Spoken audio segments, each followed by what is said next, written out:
biological weapon that has been genetically modified, which is what the reality of 21st century biotechnology is today, create what the Defense Department and what FEMA calls a near extinction. And he said it would be death physically, death governmentally, death of every way of life. But then he said this.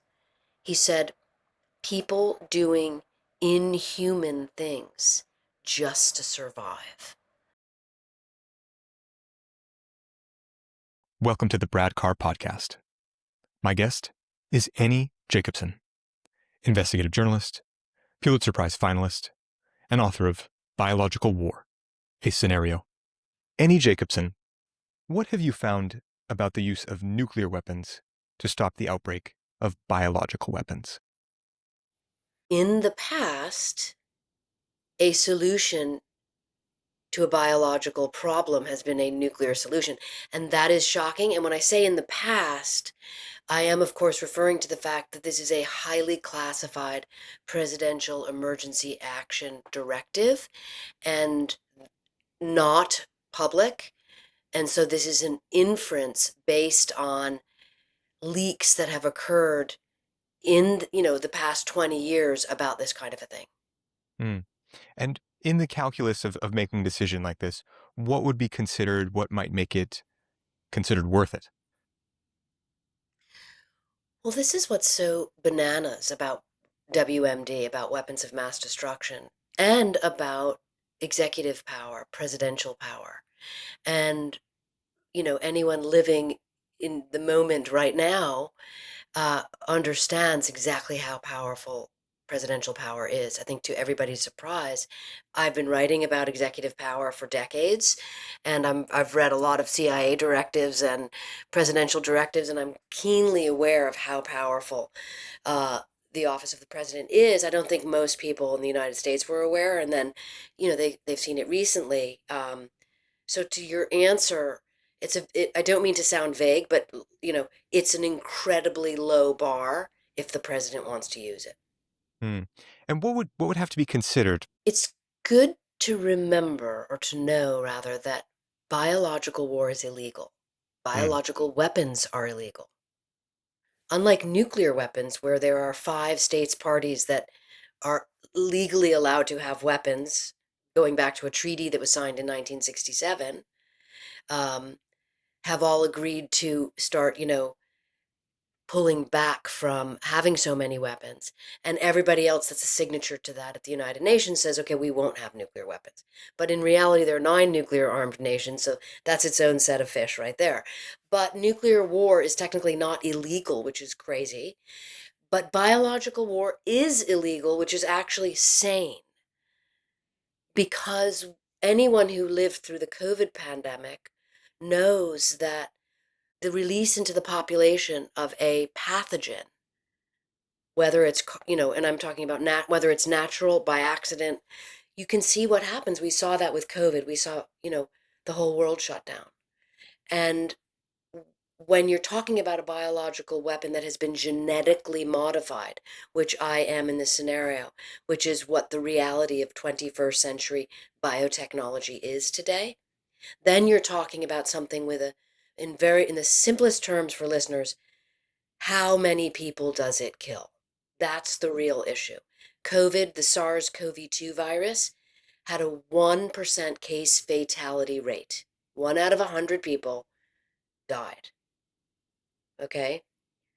So hantavirus, which is in the news today, or was rather in May, has a case fatality rate of 30. That is significantly different situation. COVID was airborne, hantavirus is not airborne.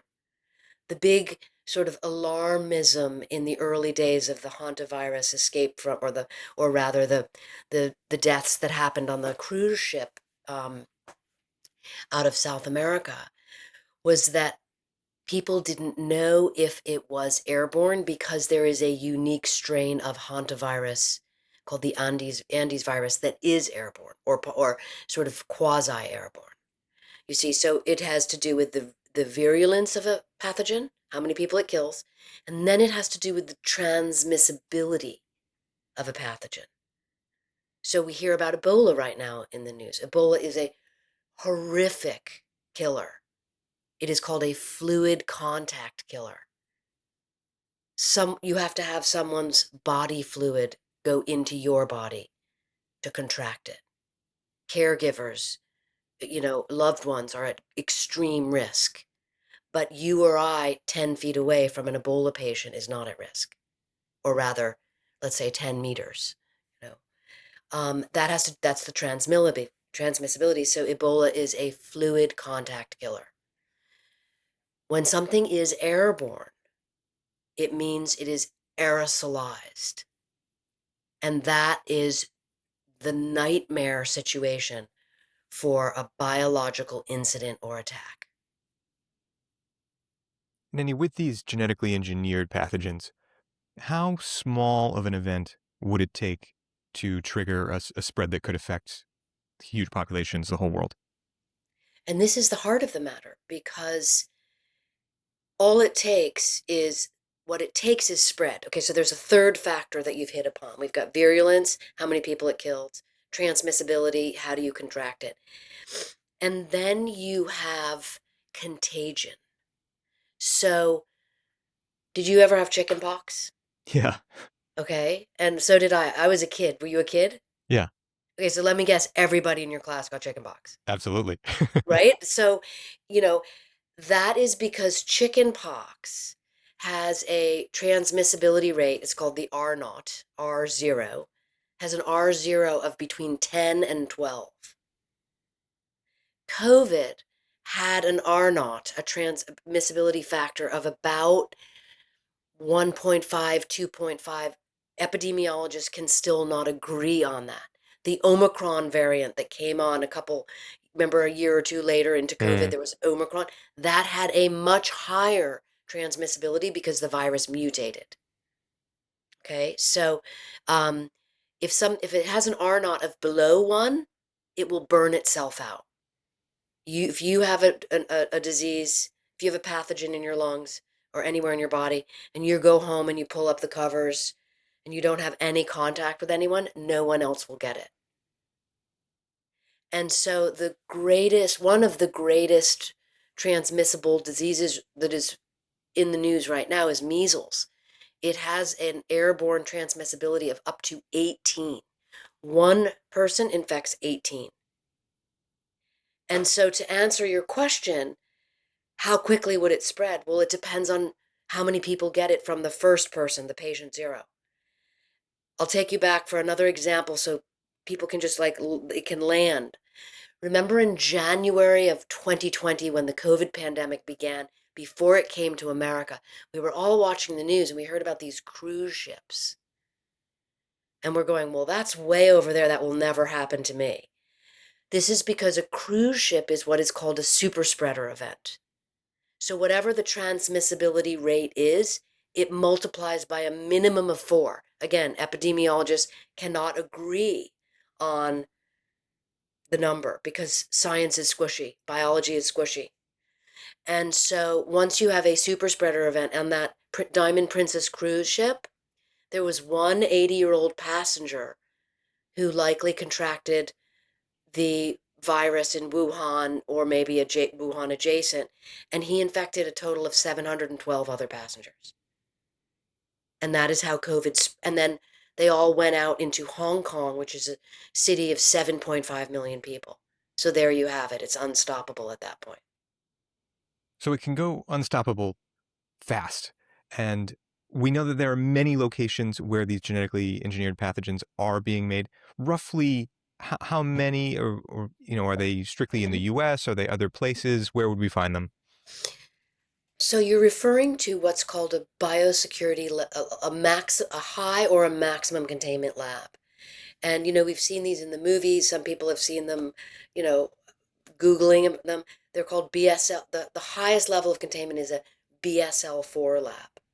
And then it's BSL-3 and then 2 and 1. And so in BSL-4, that's what you've seen in a movie where someone has on like a spacesuit and there's a tube giving them air and they're working in an they're always, their hands are gloved and they're taking decontamination showers before they go in or out. There are multiple airlocks like on a submarine. There are, USAMRIID, the U.S. Army's Institute of Infectious Diseases in Fort Detrick, is a BSL-4 lab.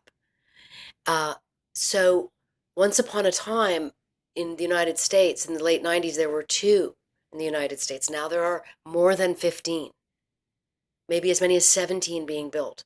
Around the world, there are now 110 known BSL-4 labs and 3,500 or more BSL-3 labs. And that is where a lot of work is also going on, because in a BSL-3 lab, for example, you can have hantavirus, you can have plague, you can have anthrax, and these are diseases that are assumed to have a medical countermeasure, assumed to be able to be treated with antibiotics or vaccines.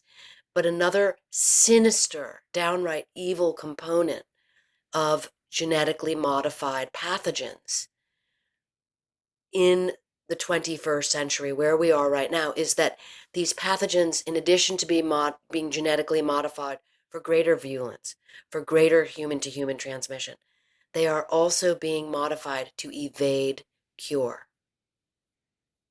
to beat the cure that once took the pathogen out. And that is terrifying and is very dangerous. So there are thousands of these BSL-3 labs and many of the BSL-4 labs, and yet this sort of warfare is illegal, and you use the word evil, which does come up in your book as well. Um, Yes. so how can we live in a world that seems at conflict with itself like this? How is it rationalized to keep doing this work? And this is a very important point, and I think it's really valuable for people to know this. So the reason that the biological war is illegal, that biological weapons are illegal, is because of a treaty that was signed in 1972 called the Biological Weapons Convention Treaty, the BWC for short. And what is kind of shocking is that before that, the United States had an offensive biological weapons program. Russia had an offensive biological warfare program. Other nations did too. You know, China, quasi Iran, North Korea.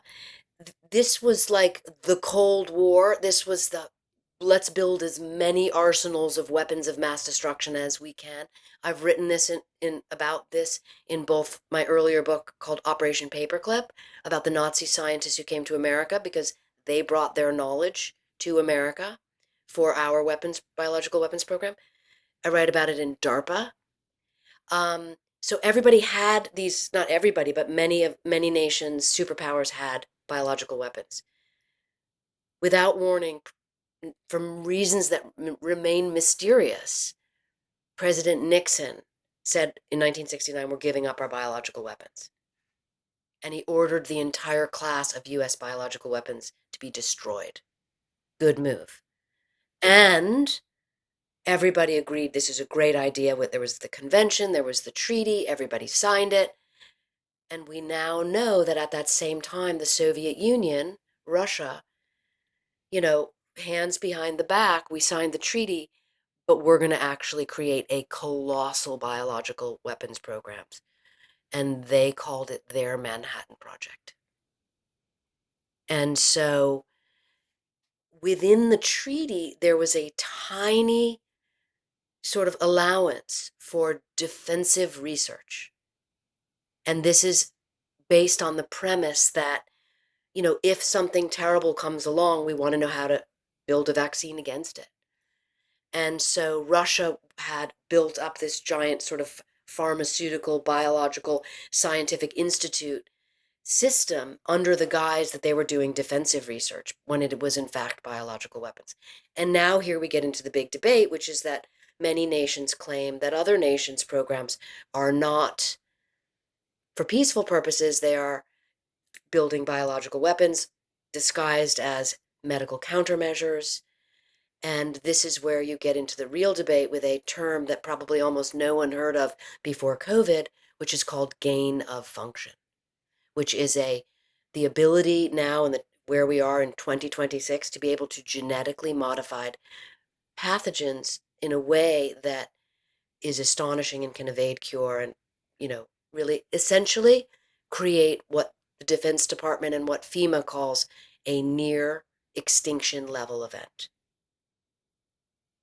So with things like nuclear weapons, with treaties and things, there's oversight, there's ways to check for it. How do we monitor Mm. what's going on with these sort of weapons or Th- other types of research that we can call it different names? Well, you're absolutely right. There is no mechanism for compliance.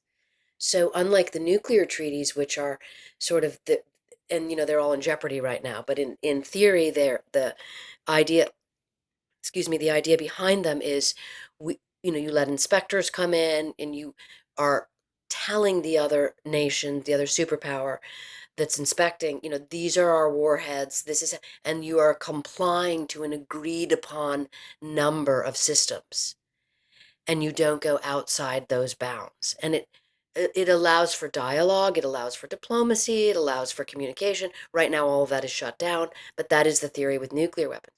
But with biological weapons, because biological weapons are illegal, there are no mechanisms to go in and say, show me your quasi pretend not biological weapons. And so what you have is now, in the past few years, the State Department has officially made a statement that it believes that Russia has a offensive biological weapons program. It has said that on the record, and the position is that the old Soviet program was not dismantled as was promised when the wall came down and when America learned about the program, but rather it was absorbed into the new program.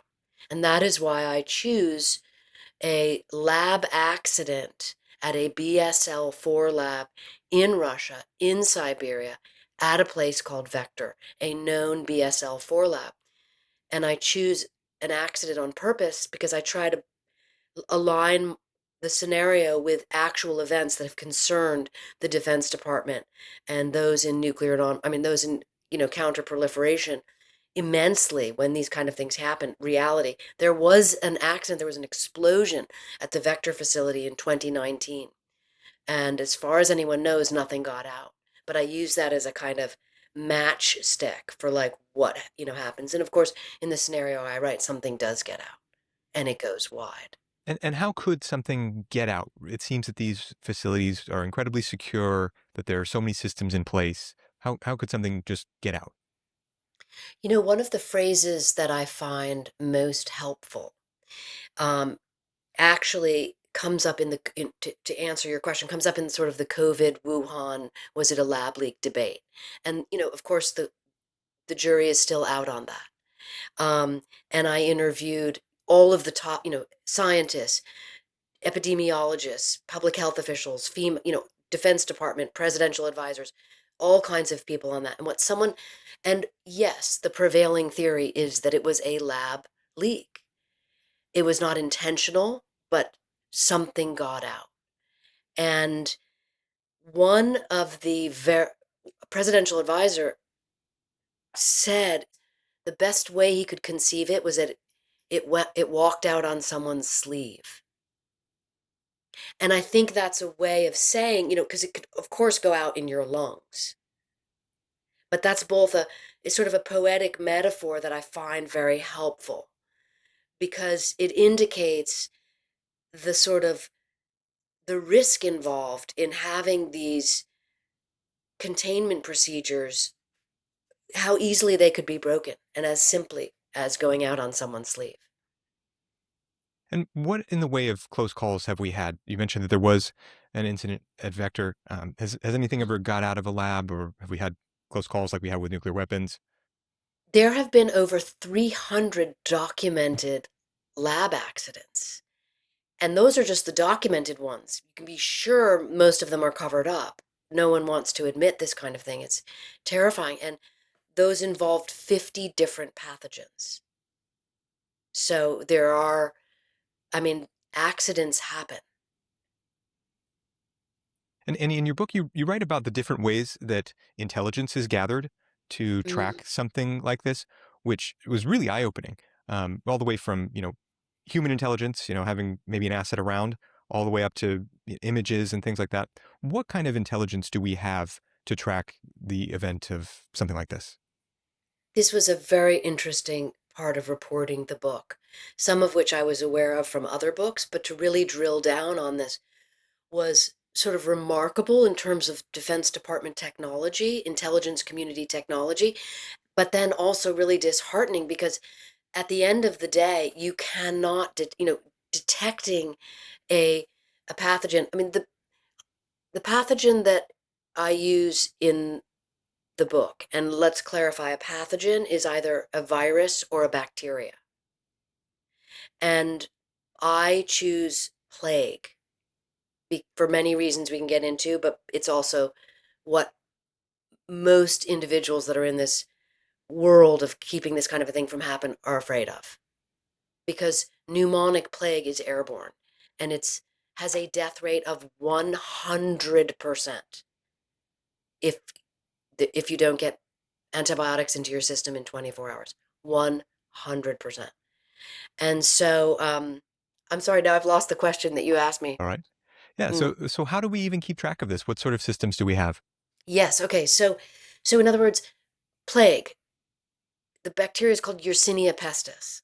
Try and imagine what we're talking about here. 40,000 bacteria fit on the head of a pin. About 1,000 in your lungs, you're dead.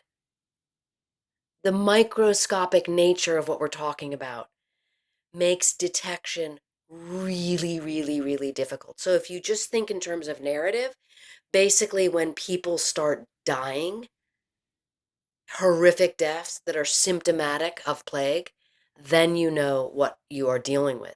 Until then, plague, like COVID, it's the initial symptoms could be mistaken for a really bad cold. And so how do we look at this? How does the Defense Department look at this?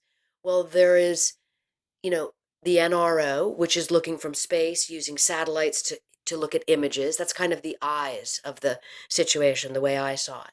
And they would see an explosion at a vector lab because they have eyes on these really important big labs. And there happens to be a nuclear missile base down the road. So my interviews with Defense Department officials confirmed, yes, they would see that. They would know it wasn't a nuclear launch. They would know it was an explosion based on the measurements from space, which is just remarkable to think about. Okay, we have an accident.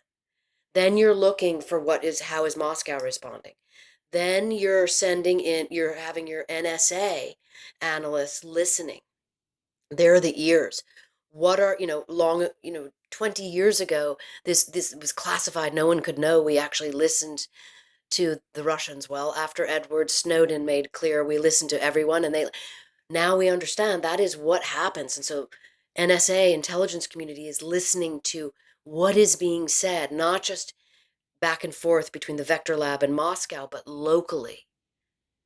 And then a new form of intelligence collection that I really drill down on, and I think readers will find fascinating, is something called MASINT, and it stands for Measurement and Signature Intelligence. And it's essentially the nose, it's sniffing. So it's looking, not literally, but figuratively.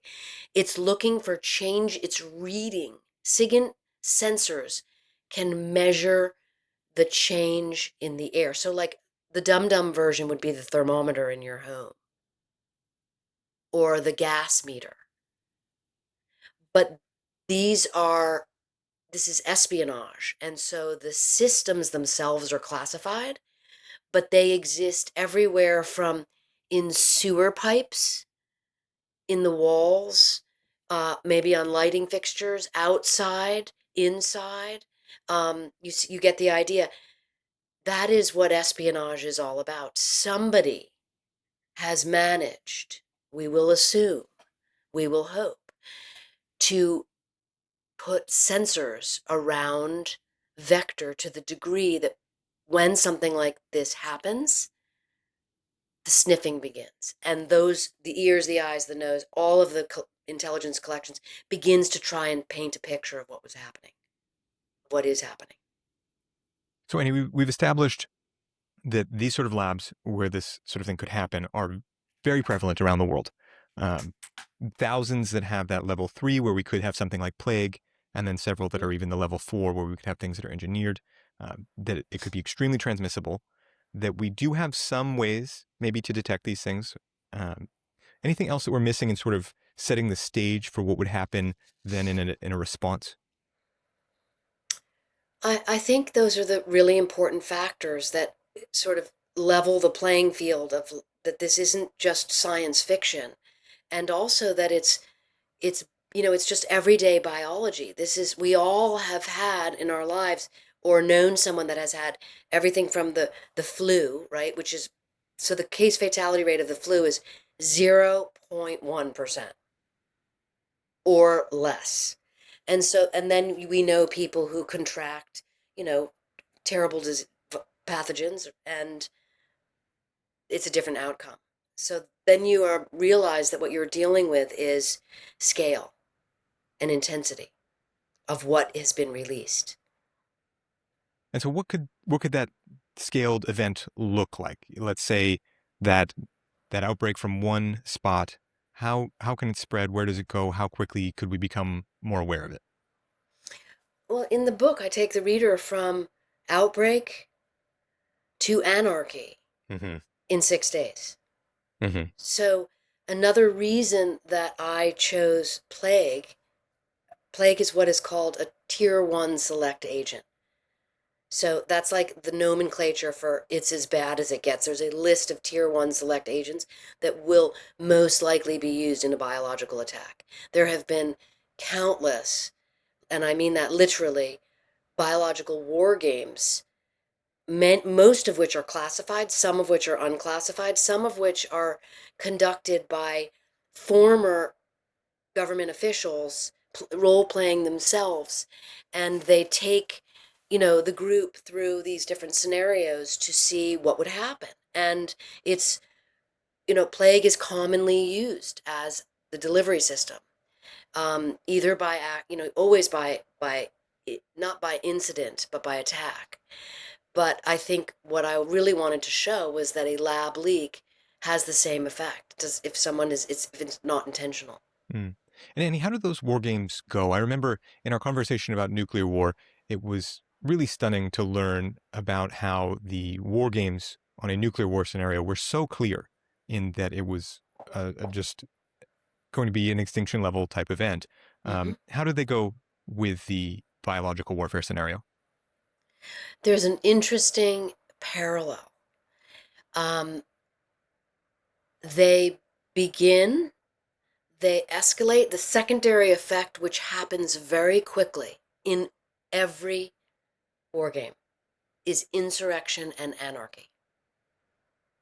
So as soon as the general population understands what is going on, all hell breaks loose. And a lot of that has to do with the fight over medical countermeasures. And that was incredibly interesting to me. So when the war gamings are happening, the groups of individuals are basically trying to mitigate the problem before it explodes. And that has to do with containment. How do you contain something before it gets outside of itself? How do you stop the passenger? In COVID, it would have been how do you keep the 80-year-old man that had COVID and no one even knew what it was from exiting the ship and going into Hong Kong and now infecting everyone else? Or how do you do that? Well, measure, people tried, there were quarantines of that ship, but it was too late. And it's almost always too late in any biological war game scenario because of the nature of people and because of the inability for most people to want to accept, wait, whoa, I might have a deadly pathogen in me. Everyone's going to default to, I just have the common cold. I'm going to go home and go to bed. And, but the real shocker for me is that the war games that are made public, they always end right around where total anarchy takes over, where insurrection takes over, where the government is deciding whether or not it is going to go ahead and declare martial law. And that's where the games end. And that is where I began to ask my sources, why are all the games ending there?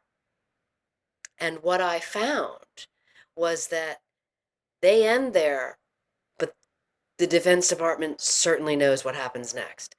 And that's what I really think is shocking in the book when I tell you the plans that the government has in place for a program that is called devolution.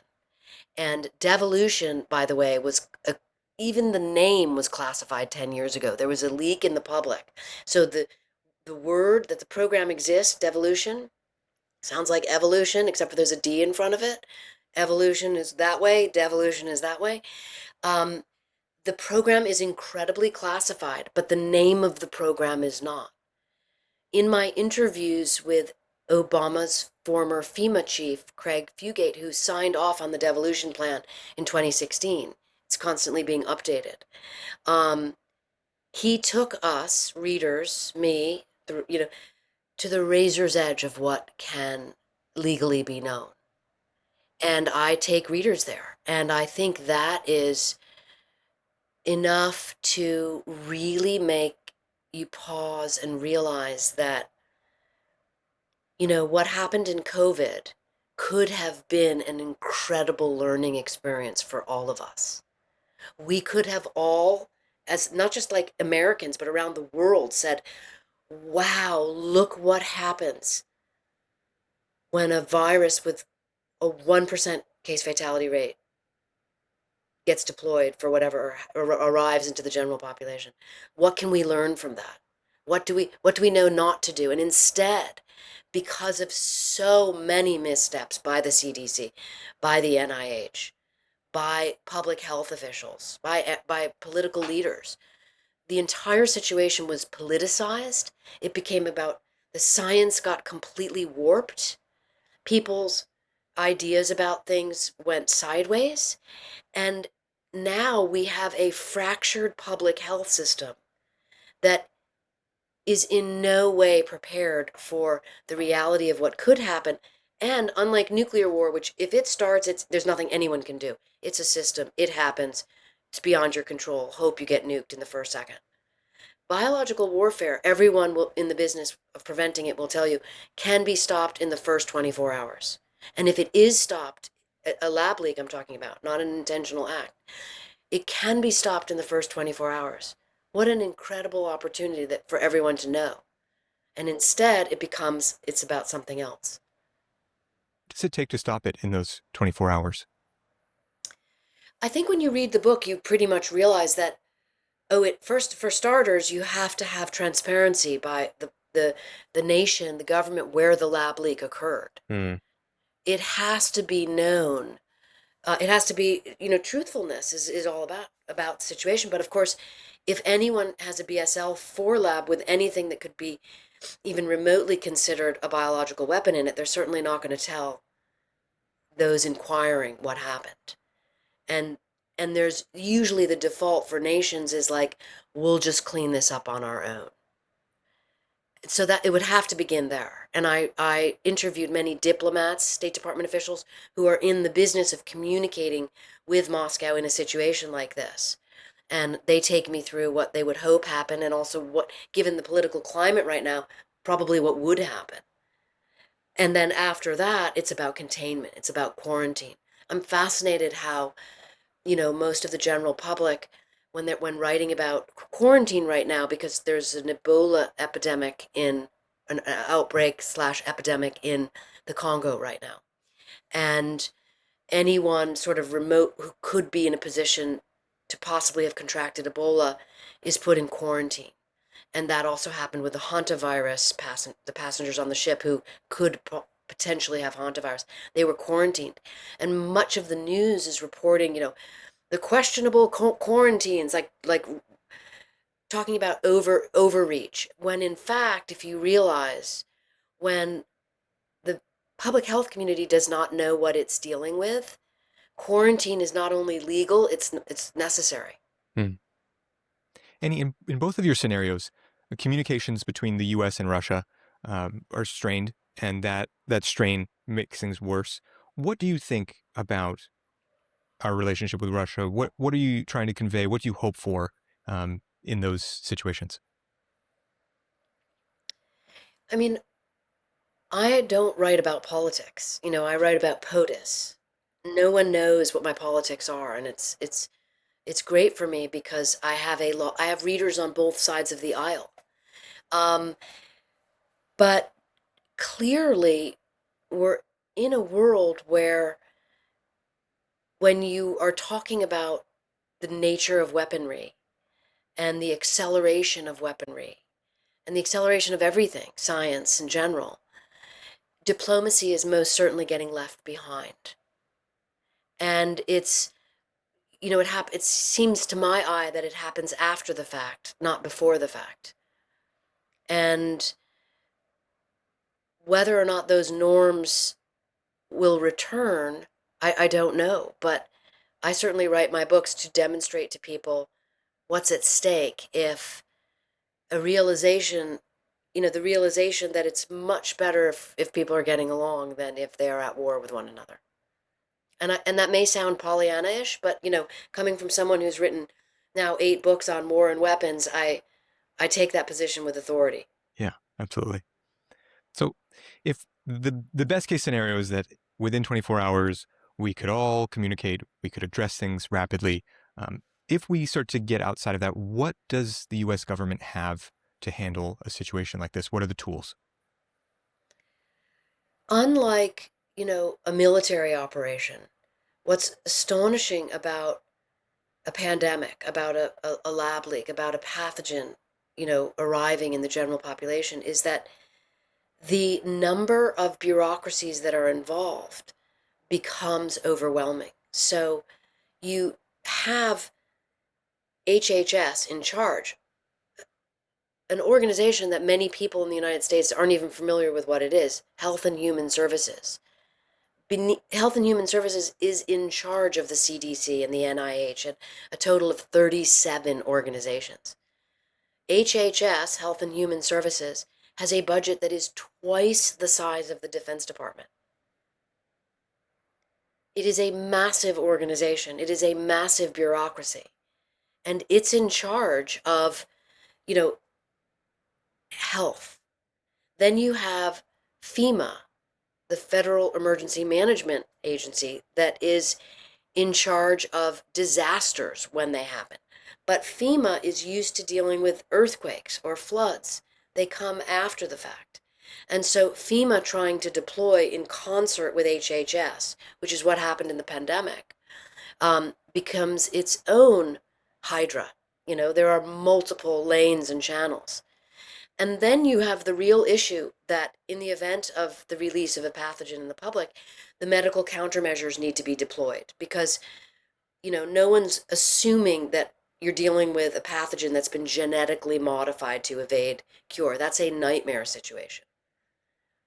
And so COVID, for example, was what is called a novel virus. So there was no countermeasure for it because it was new. It was a new virus emerging. So if you believe it emerged from nature, if you believe it emerged from a lab, it was still new. There was no countermeasure. And so if there were a perceived countermeasure, as would happen with plague, now you have the need to deploy a classified stockpile called the Strategic National Stockpile. Again, the name is not that it exists is not classified. What it exists of is classified. But the stockpiles are deployed around the country in underground bunkers, specifically for the kind of a situation like a bioattack. But those medical countermeasures have to get delivered to the states. Imagine now you're talking about the delivery of those. And so that is why you would need to have the Defense Department involved because U.S. Transportation Command is, they're going to be airlifting stuff. And so now I'm able to show readers you got HHS, you got FEMA, you got DOD, you have all of these agencies working in concert to try and stop this. And what I found really interesting kind of jumping here to like the worst moment in the scenario where, the president's advisors meet, because whenever a situation like this happens now, the president would immediately, the principals committee would gather. There's a biodefense czar, and because of COVID, it's like they would be on this in the first 24 hours, deciding when to tell the president. Um, Plague is particularly menacing because it has a very short window of incubation. We remember from COVID, some people had it for like 2 weeks before they had symptoms. Plague is 1 to 3 days when it's in your lungs. Then you're dead. And so that tiny window just puts extraordinary pressure on the time frame. The strategic national stockpile sort of pallets that are preloaded and ready to go, they're called 12-hour push packages. That's because they take 12 hours. So right there, now you're talking about the before and after, you're up on you're already looking toward 24 hours. If you have plague in your lungs for 24 hours, you're dead. So now you can see how the possibility of anarchy and insurrection comes into play, because everybody wants that antibiotic Mhm. if they think it's going to save their family. And the Defense Department knows this. So the Principals Committee is advising the president, sir, this is what is going to happen. And that is exactly what happens. And the people in the Defense Department who find out about this, they have families too. They have Everyone families too. everyone cares. And then, how do you decide who lives or dies? I mean, what goes into that calculus? There are extraordinary studies done on, who gets what when. I'll give you a little spoiler alert detail here, because the outbreak in Los Angeles, the outbreak in the United States of America first occurs in Los Angeles, and it is in a homeless camp. And I do that very specifically because the epidemiologists that I spoke with were most concerned about the 800,000 homeless people in the United States of America, 70,000 of whom are here in California, um, who have no access to medical care and are not counted within the medical system. So any of these kind of syndromic surveillance systems where the CDC is learning about what's happening in emergency rooms, what's happening in the homeless people are left out of that entirely. And they are super spreader events. And so there's a very well-meaning doctor who does pro bono work down there, who has the pathogen from being in Novosibirsk in Russia, and there's your super spreader event. So when it hits in Los Angeles, um, I really take you through how Los Angeles, how a major city like this would deal with it. And to answer your question about who gets what when, I learned, for example, that there are 100,000 bottles of Cipro stashed for this kind of an outbreak, specifically for first responders and essentially City Hall. 100,000 bottles. And interestingly, they're 333,000. One third of them are for the actual first responders and the officials, and the other, each individual gets 2 bottles for 2 family members. Because studies have been done that none of those people will stick around if they're worried about or very few of them will stick around if they're worried about their families. So this idea is, take care of their families and they will stay on the front lines. But as we learn really quickly, the first responders are the first people to die in a biological incident or attack. They are unprotected, unlike military soldiers who go into biological warfare in suits.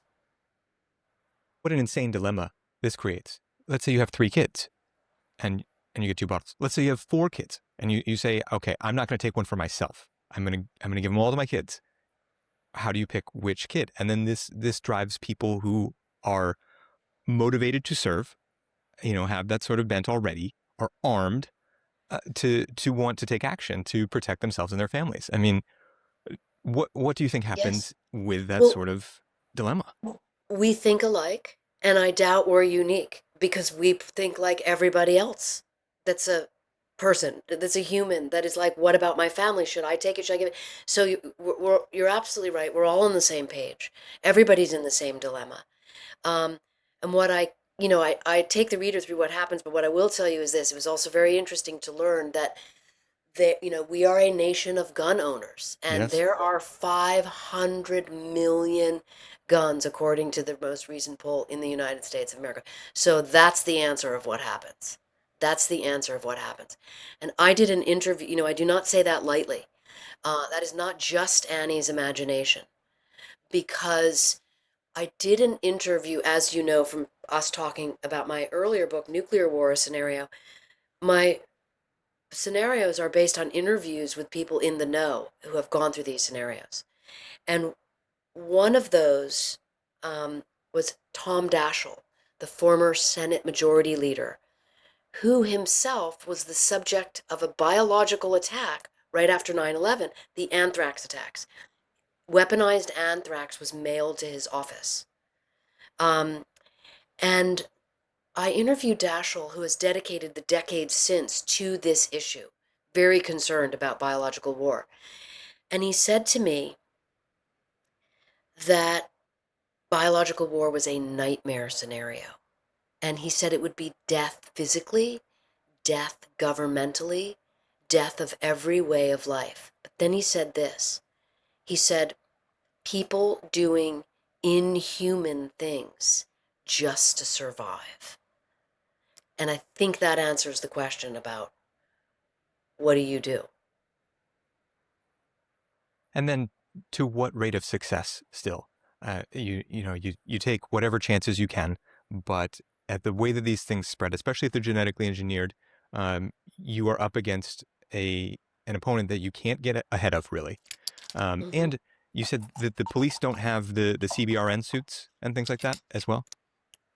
So, No? so when I was in the military, I ran a high-risk survival training center, and our training would be dangerous enough, but then we would also have to practice in CBRN suits as well. And you Tell us practice. about that. Let's hear about that. So you practice, if getting out of a helicopter, let's say, with a CBRN suit on, uh, just flying and having some emergency procedure go off with a CBRN suit on, and it's your vision is limited, you're hot, you're sweaty, your communications sound different.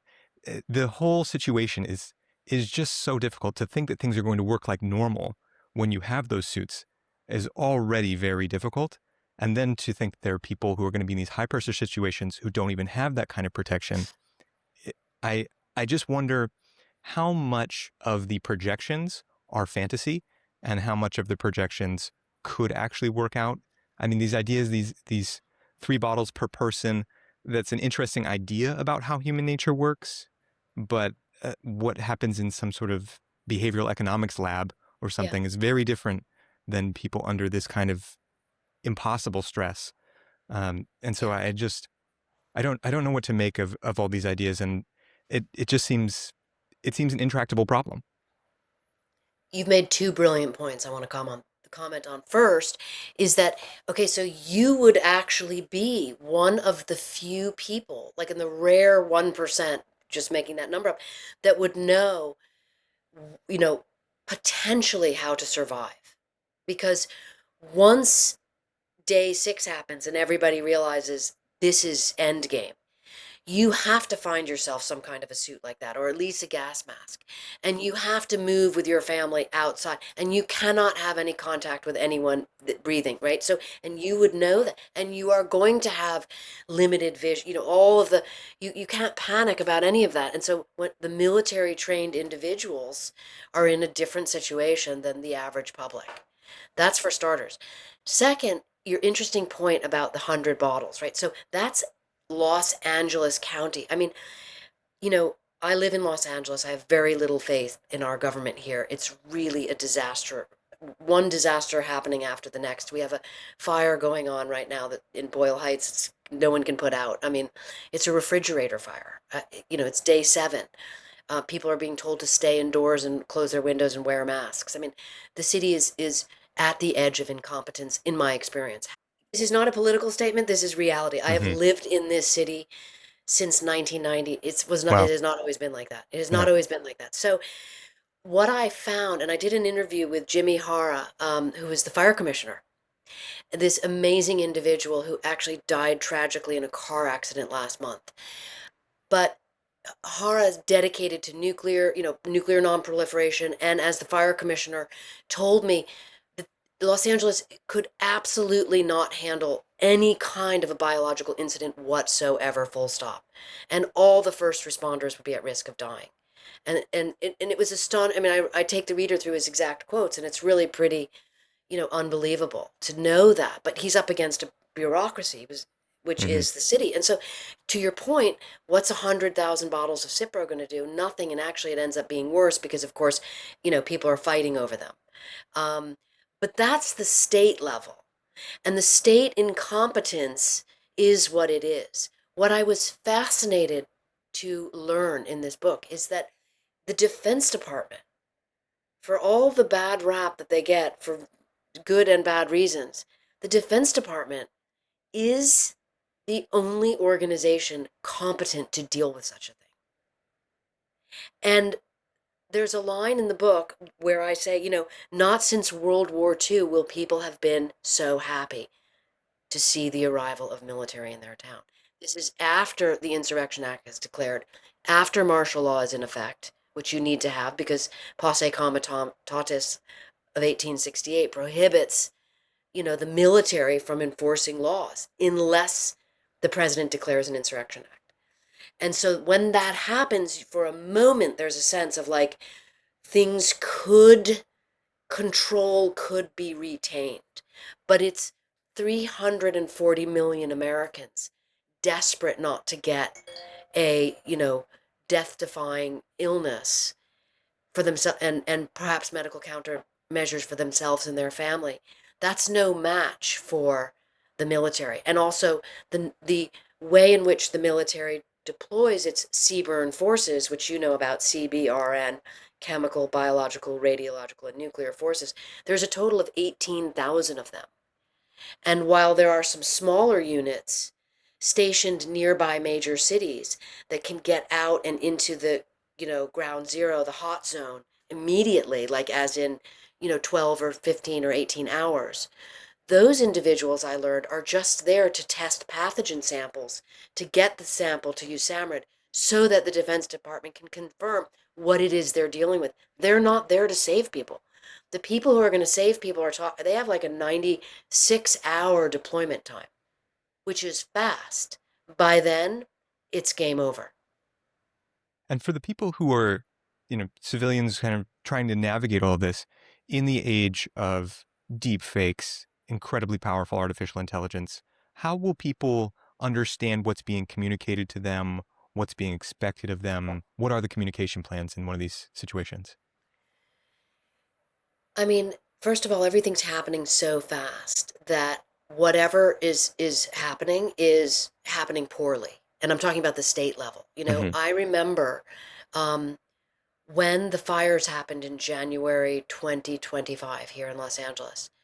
I received multiple texts on I had to evacuate. One of them was real. I live in the Hollywood Hills, and the Runyon Canyon fire is, you know, walking distance to my house, and there were flames coming over the hills. You could see them, and I had 10 minutes to evacuate with my family.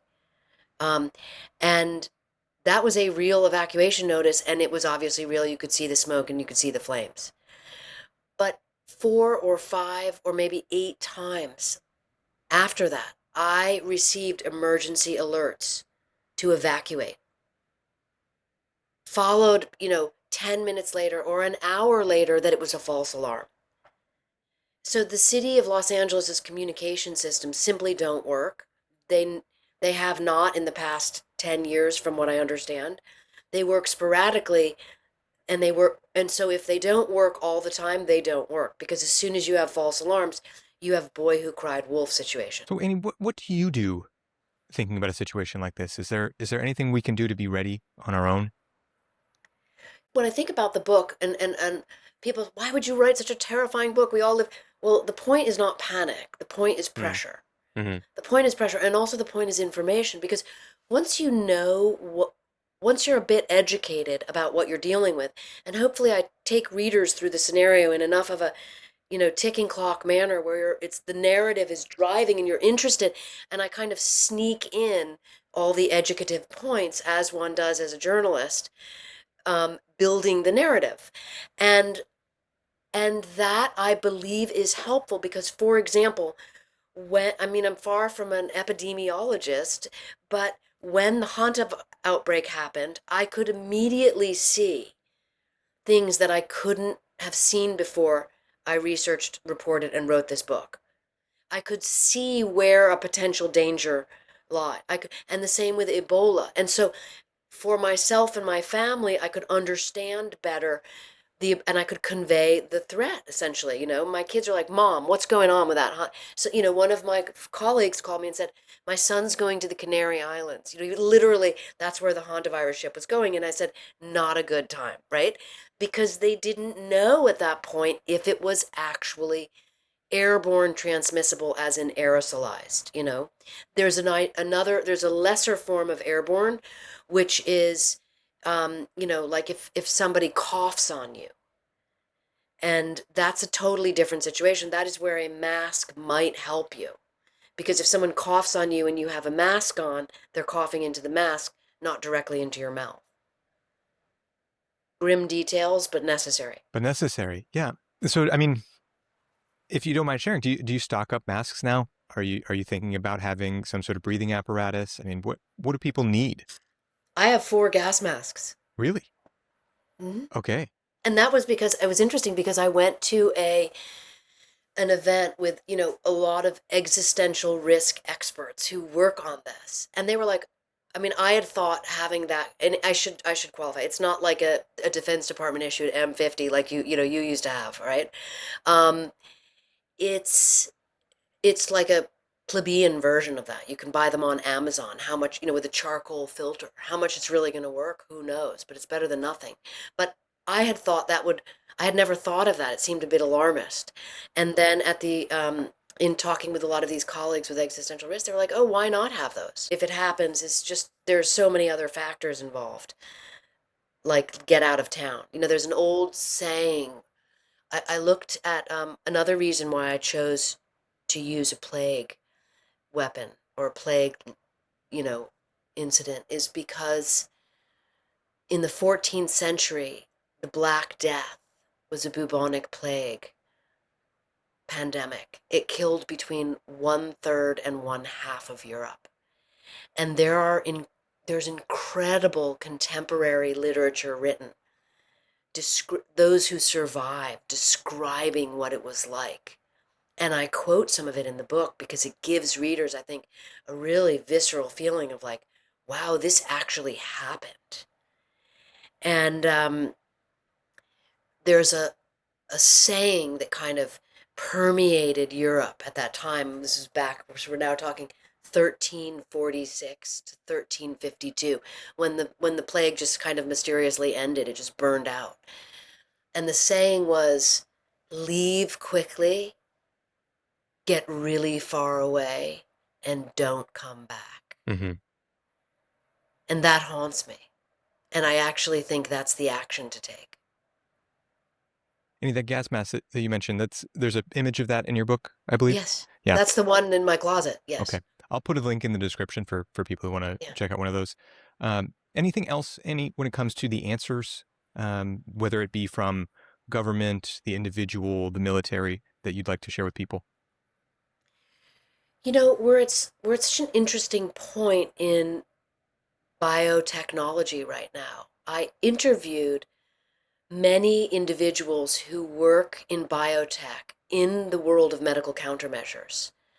Um, from people at Palantir to, Ginkgo Bioworks, who really believe that there are that the way in which computational technology is taking us, AI and biotech, that cures for anything and everything can be made like that. And I debated writing a thread of that into the book. But I didn't because I believe that as a journalist, it's still too early to know, for me, and this is just for me, whether that is, people say like that's utopia or that's dystopia.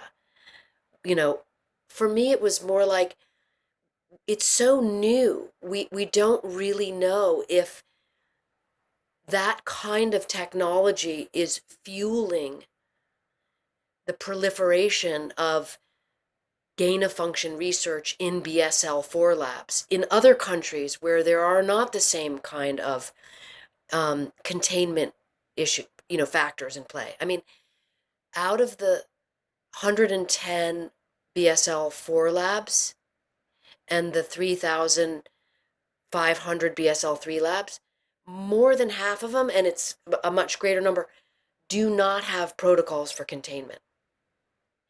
And so if everybody's working on that, the risks for a lab leak become greater. So those are issues that must be dealt with, and they need to be dealt with by governing bodies. And to my eye right now, the governing bodies are incredibly consumed right now when we're talking specifically about public health, um, are consumed with defending positions left over from the fracturing of the unified public from COVID. So they're worrying about the last problem instead of we need to all agree. It, biologists need, public health officials need to be able to say, we don't know. This is in my opinion. We don't know. When the hantavirus outbreak happened, they needed to say, we don't know if it's airborne.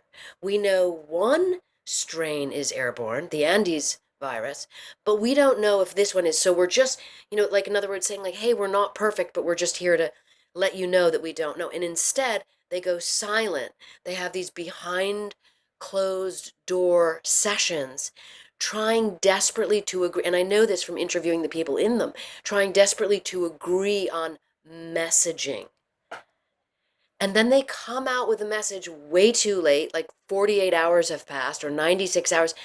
The internet has exploded with ideas, and they come out with a very stern, finger wagging, we know better than you statement that then gets torn apart by the general public.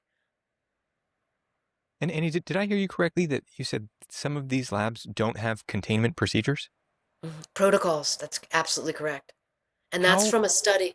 There's a study done by an epidemiologist who I interviewed who does war games for the Pentagon and all kinds of research out of Australia at the Kirby Institute, Rina McIntyre. She led a study that is the most current study that shows how many of these labs there are. And her team got information that doesn't exist anywhere else. There is no government body that tracks BSL-3 and BSL-4 labs.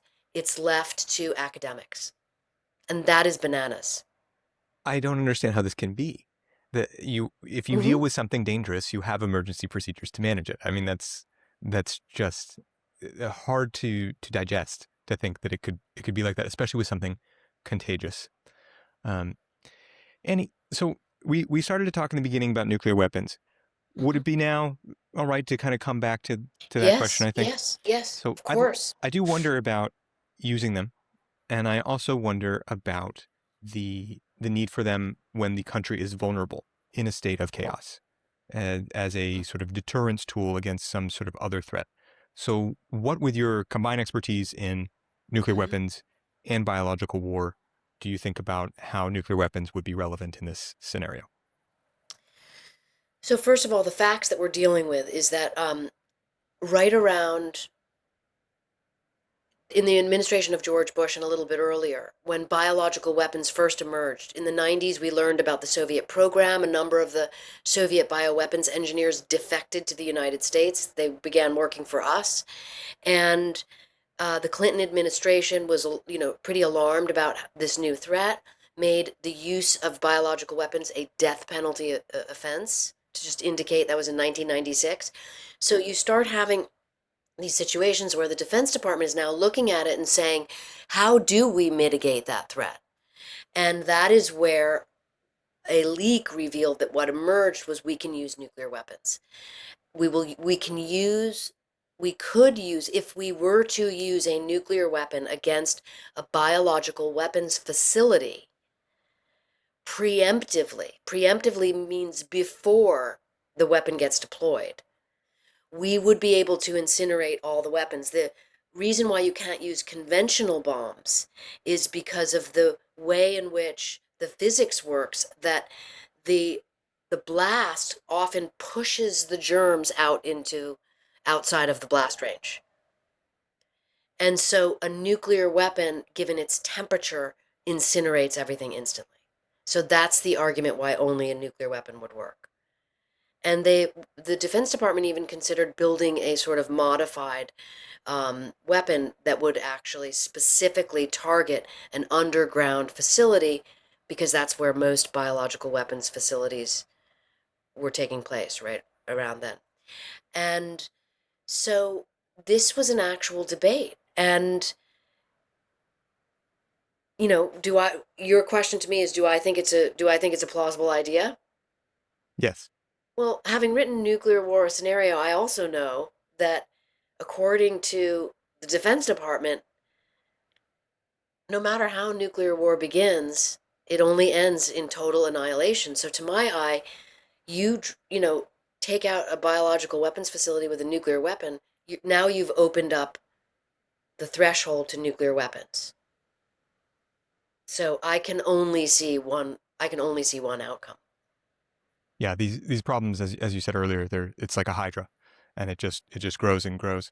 Um, What one it what thing, it is actually called, interrupt you for a moment. please. What it's called in Defense Department nomenclature is a wicked problem, which is it's such a great narrative concept of, like, it's wicked, meaning once you apply the solution to the problem, you have more problems than you had before. And so each problem creates a new set of problems that you cannot control. That is a wicked problem. And with the use of the nuclear weapon, it has to be before the biologic weapon is deployed. If, say, a city were becoming, sick with some sort of biological weapon, would the use of the nuclear weapon on that city be relevant? Well, it depends who you ask. I mean, these are the details of that program are highly classified, and only then would we know if they were actually suggesting that. It says the use of a biological weapon, the use of a nuclear weapon in that context, including preemptively. So since they're including preemptively, obviously that scenario that you're talking about is the primary situation. And that's where you have to really, I mean, that's straight out of Hollywood movies. Yeah, I used to work with Jack Carr. I think he's interviewed you once, Navy SEAL, and we were working together on his fourth book, which is called The Devil's Hand. And there's a scenario in that book where we were doing research on how would this go, where they're looking at dropping a nuclear weapon on a city where they believe that there has been some sort of biological weapon attack. And you can read the book to find out how it goes. My eye, that would be futile. You'd be killing a lot of people, and you certainly wouldn't be stopping the spread because, the world in which we live, people just leave an area and they're off to another country, another continent, and that's unstoppable. And that is how all the pandemic or biological war game scenarios that I've read that are unclassified work. It's just like, immediately people disperse because the way in which we travel is around the world in a day. And before we get to our last question, where's the best place for people to look for you online? I have AnnieJacobsen.com, then they can figure out how to look at me. But I mean, in this day and age, I feel like you just Google someone and you get like a zillion links to things they've done. I do a lot of podcasts, and I'm super grateful for podcasts because it's so amazing that you and I got to have this lengthy conversation. As a journalist in the old days, they used to put me on CNN for 4.4 minutes and 20 seconds. And how do you possibly convey what we're talking about in a meaningful way?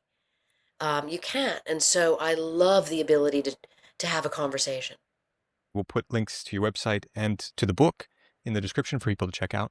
And last of all, I'd like to talk about what, if anything, could be done to prevent these situations. As we pointed out, with the speed of travel in the modern world, this stuff can spread so fast, and it's being developed to be stronger and stronger. What can be done? Well, I would have to say that the emphasis would need to be on some kind of transparency for starters, because it at least puts people on notice that someone is watching. And I do also believe that, many of the people that I interviewed who have worked in this world for decades have told me that they believe gain of function is a euphemism for biological weapons engineering. And it is a very dangerous world to walk that razor's edge. And the current administration has outlawed that research. Um, and I think that is a starting point, certainly to get other nations talking about it. They're not saying shut off all scientific investigation into medical countermeasures, but the secrecy that goes on in a BSL-4 or a BSL-3 lab is astonishing, and that certainly needs to change. Well, Annie Jacobsen, for opening our eyes to this and writing it in an incredibly gripping way, and for taking this discussion with me, thank you so much. Thank you so much for having me. Thanks for watching my interview. To go even deeper on these ideas, you can watch my previous interview with Annie Jacobsen using the link in the description or the box on the screen.